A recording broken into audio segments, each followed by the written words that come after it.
Welcome to class. Let's talk psychology. Now, let me ask you a question. If I gave you total power over someone else, would you abuse it? You might be saying to yourself, no way, I am a good person. Well, psychology begs to differ. In 1971, Philip Zimbardo ran an experiment that went horribly wrong. He wanted to see how power affects people, so he created a fake prison inside a college. He had 24 volunteers, and he randomly chose half to be prisoners and half to be guards.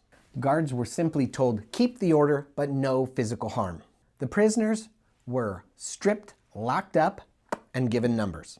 They were going to run this experiment for 2 weeks, keeping the prisoners completely locked up as if they were in prison 24 hours a day. By day 2, things started to get really dark. The guards started to humiliate, bully, and even psychologically torture the prisoners. By day 6, they had to shut down the entire experiment because the abuse of power was so bad that they couldn't allow it to go any longer.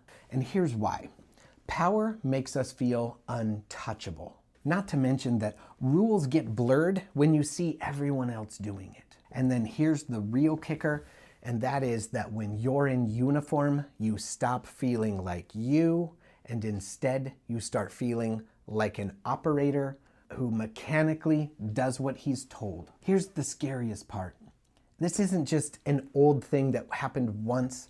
It happens all the time. It happens in schools, it happens online, it happens at your job, it happens in politics. Here's the real question. Would you even recognize it if it was happening in front of you or to you? And the worst part is that most of the time when bad things happen, most people just stand there and watch. In the next lesson, I'll show you why no one helps in a crisis, and I'll teach you how to make sure you're not one of them. Hit follow, because you need to see this.